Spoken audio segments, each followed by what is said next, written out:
Caleb is 10 games into his football career, and he already has 2 offensive coordinators. Crazy. Do you understand what you're not supposed to say that. You're not supposed to say that a rookie is already on his second offensive coordinator in 10 games. That is a masterclass in poor development. That is a masterclass in not understanding the bigger picture. That is a masterclass in doing everything to set somebody up to fail. The Bears have been a masterclass at ruining quarterbacks for 80 years now. Crazy. They have perfected ruining quarterbacks. They perfected the art. It is not a coincidence anymore. You can't go through so many different examples, so many different type of quarterbacks, so many different environments, so many head coaches, so many everything, and have the same result and you not be the problem. Fair enough. Caleb Williams had his flaws. We have a video talking about that. I talked about that leading up into the draft. I talked about that leading up in all the draft cycle until he got drafted. I was one of the few people online that was not blown away by his play style. I appreciated his ability, but I said, hey, chill.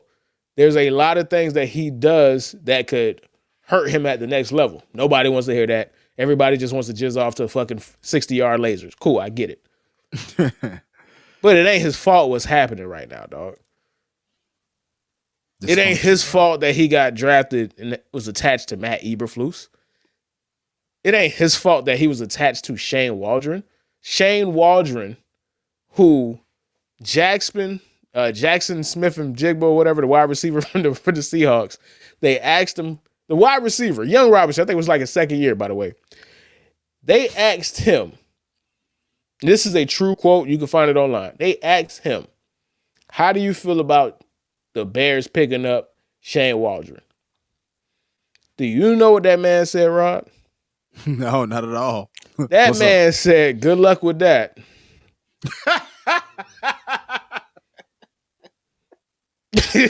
Oh, shit. That is and at the time, I think that's an indictment, bro. He was either a rookie or it was his second year. You're telling me that a rookie or second year player knew how bad you were as an OC, that he knew how bad you were. Somebody who has no idea about the NFL and what's good, what's great. He was so disappointed and so unimpressed with you that he knew you sucked as a rookie. That's crazy. That's what you pair with Caleb Williams, generational pick, the person that was supposed to do the unthinkable, which is bring the Bears to relevancy and make them not a laughingstock.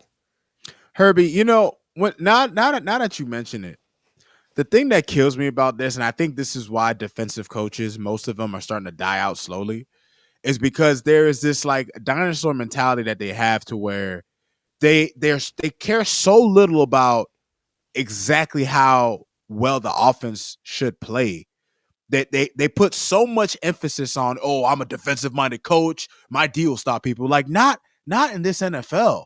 Like that's one of like when people ask, okay, why did Brian Flores get fired? And there's a whole bunch of different things that happen with that. We've gone over that a bunch of times.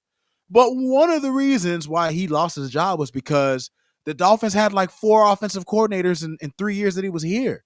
He couldn't put together an offensive staff. Matt Eberflus, this is what? He's going on his 4th offensive coordinator?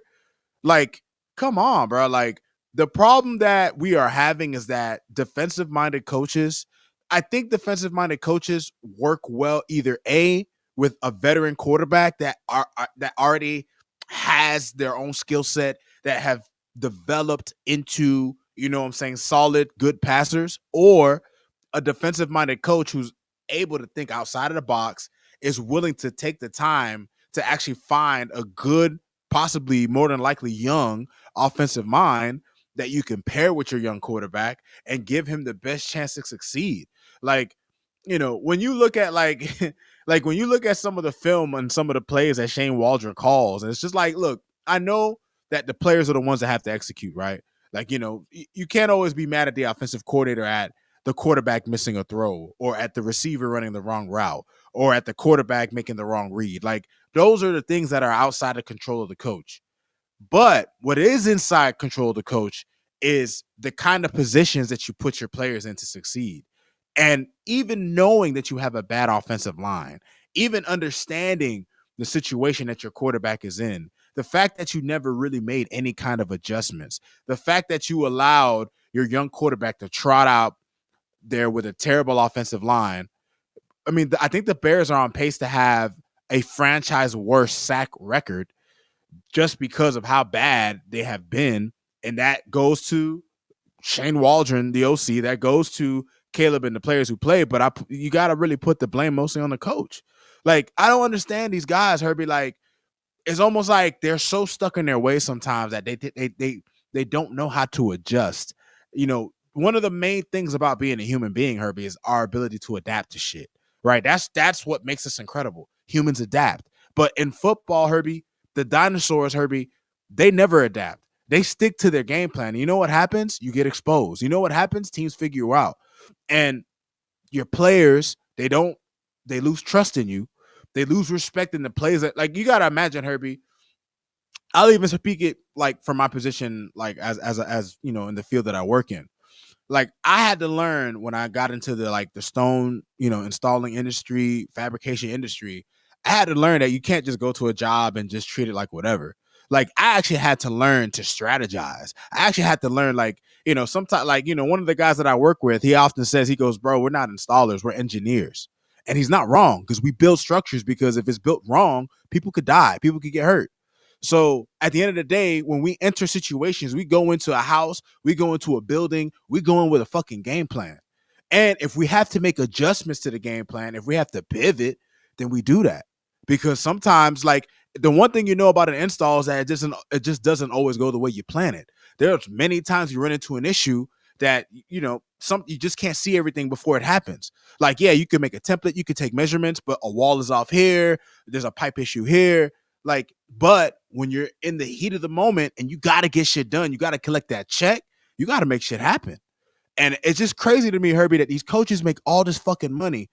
And it's like, you don't put your players in the best position to succeed. Like, football is a chess match. And obviously, if the moves that you keep making aren't working, you got to think of some new moves. And dude, it's just, we saw, like, it was bound to happen, Herbie, because we talked about it on the Sunday pod that we called out Matt Eberflus, but somebody was gonna go, Herbie. Somebody had to pay for this, dog. Somebody had to pay for the display. Herbie, you gotta imagine, bro. The past 3 games, the Chicago Bears on third down, 2 of 15, 3 of 14, 1 of 13. Like, dude, those are historically bad numbers. Like, when you as a coach are spearheading an offense that trots out that kind of production, you gotta go.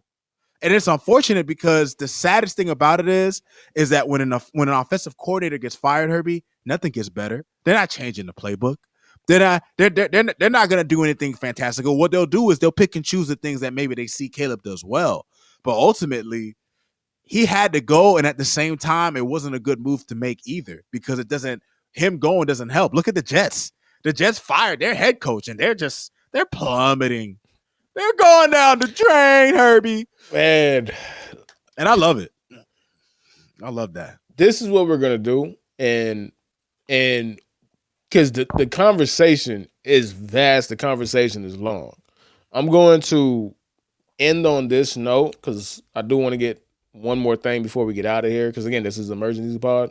I'm gonna piggyback off of what you say, but I'm gonna tell you that we will finish this conversation on the Sunday pod. So if you want to hear us continue to talk about this and the coaching and all of the stuff that goes into it, all of the minutiae, the stuff that fans don't really think about, come back on the Sunday pod, and then we'll have an extended conversation on there towards the end.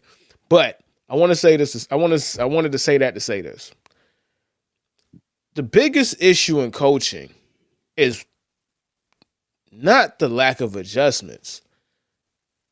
It's the lack of creativity.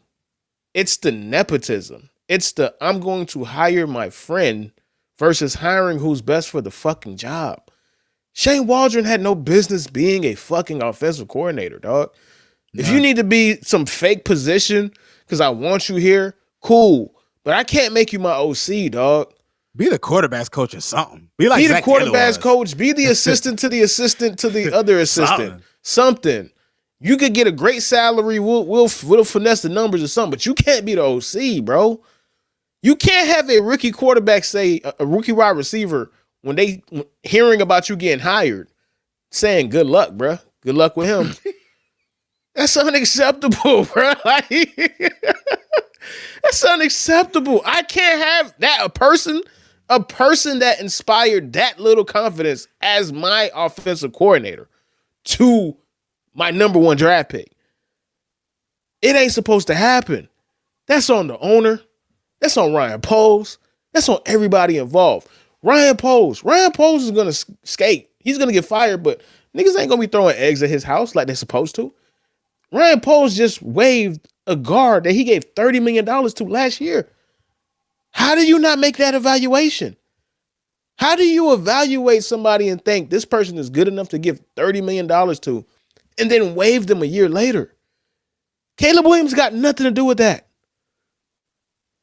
That has nothing to do with Caleb Williams, but that affects him on the field. This is a masterclass in fuck up, bro. Like, bravo, man.